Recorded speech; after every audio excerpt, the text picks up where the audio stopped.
Hello all you fine wrestling fans, welcome to WSR. I'm your host Chris Hungsworth, and today we're going to take a few minutes to break through Tony Khan's delusion.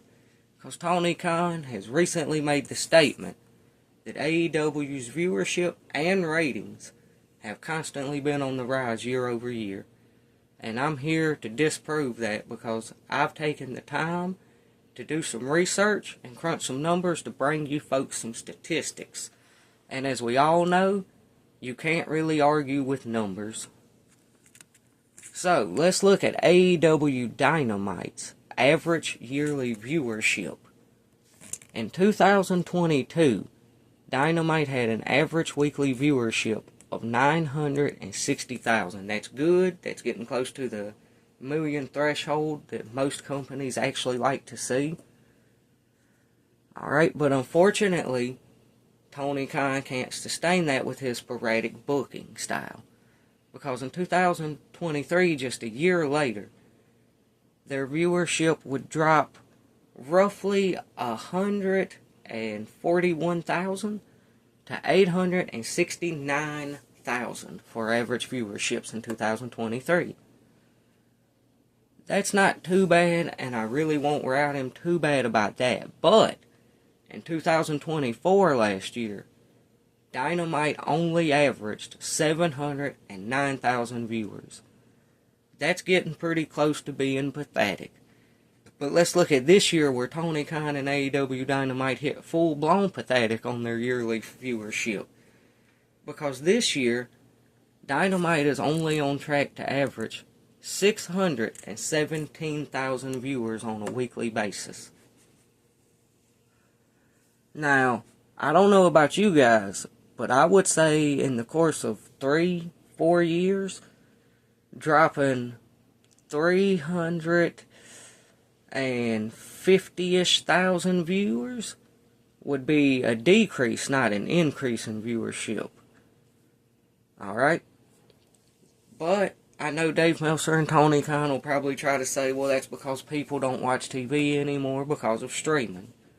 And while I can somewhat see that, let's not use it as an excuse, because let's look at what WWE's doing real quick, shall we?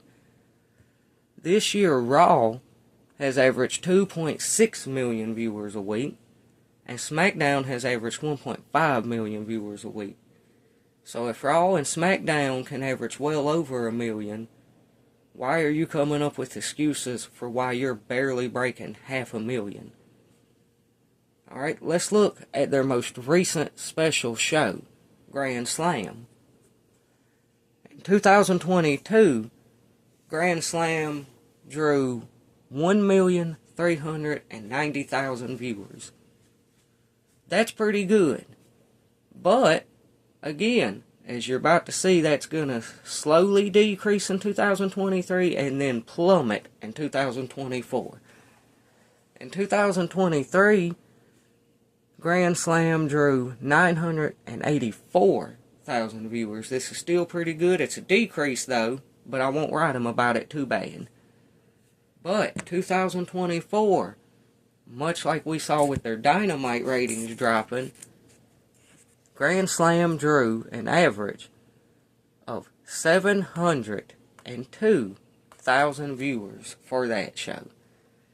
Now, if you look at Dynamite in 2024, their yearly average weekly viewership was 709,000.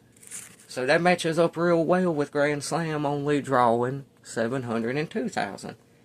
In fact, for a special show that particular year, it actually drew below the average weekly. This year, it went up slightly, but I definitely wouldn't celebrate because it was only 736,000 views this year. Again, that is 130,000 viewers less than your 2023 Dynamite weekly averages, and this is supposed to be a special show, but you claim you're on the rise. Let's look at one last statistic, shall we? Let's look at Double or Nothing, their last pay-per-view. Now, unfortunately, I can't bring you the viewerships for this because Tony Khan does a real good job at hiding his pay-per-view buys. But what I could find for you is what the revenue of the gate has been reported to be for the last couple years. So let's look at that. In 2022, Double or Nothing's gate was reported to draw $1.25 million. That's pretty good, I'm not gonna lie. But, just like everything else, you'll see it decrease a little bit in 2023 and plummet in 2024. Because in 2023, Double or Nothing drew a gate revenue of $900,000. While that's still not bad for one night, that's about $350,000 less than the previous year drew. Also, with the way Tony Khan is paying his wrestlers and for these shows, I actually have to imagine that he probably still lost money on that one. Alright, 2024, where most of the plummets in the statistics have been seen up to this point, and this is no different, because Double or Nothing in 2024 was reported to only draw a gate of $650,000. That is pretty pathetic for a pay-per-view show.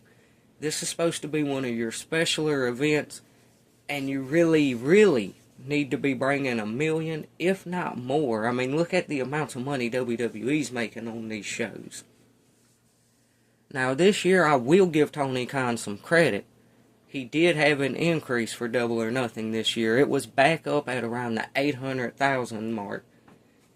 Now, most of my statistics have been rounded, because that's just how I like to operate. Also, instead of taking these numbers from one source, I referenced multiple online sources to come up with these numbers and to get my averages. So, I would like to think everything here is pretty on point, but I'm sure, as always, Dave Meltzer and Tony Khan will disagree because they're both delusional.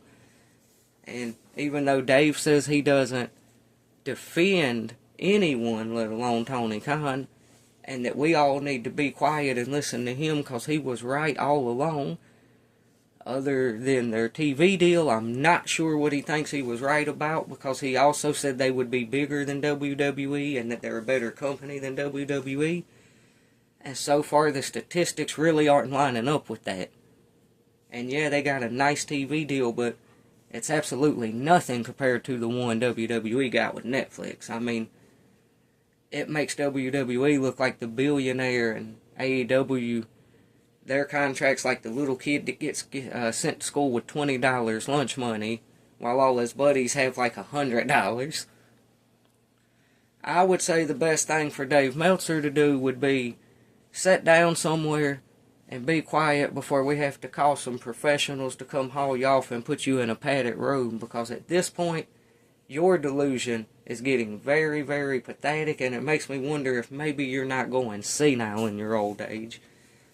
And Tony Khan, I don't know if you're under the influence of something like Jim Cornette likes to speculate or not, but one thing's for sure, you can't claim that your viewerships have rose year over year when someone like me or anyone else out there can take the time to do some research and look at the numbers and quite clearly see that it would be the opposite, and you have been on a decline the last 3 years. In fact, I would honestly speculate that if you were not a billionaire and your daddy didn't give you so much money, AEW would probably be out of business by now, if not very soon. Now, I don't want that to happen, and no one else wants that to happen. I understand that Tony Khan is great for the wrestling business, okay? It's great when there's competitiveness in the business and wrestlers has options. It helps them make more money, and it brings us more content. And we all love watching wrestling. That's why we're here talking about it, obviously. But at the same time, I just wish Tony Khan was bringing us a better product so that we could actually enjoy more wrestling instead of just watching it. So Tony, if you're watching this, hire somebody to do your booking for you. Even though Dutch is retired and might not want to work from the office, maybe he'd be willing to be an outside liaison or something. I don't know. But either way, if you guys agree with any of my takes, please feel free to comment. If you disagree with any of my takes, please feel free to comment. As always, we appreciate you watching it, and be on the lookout for more WSR in the future.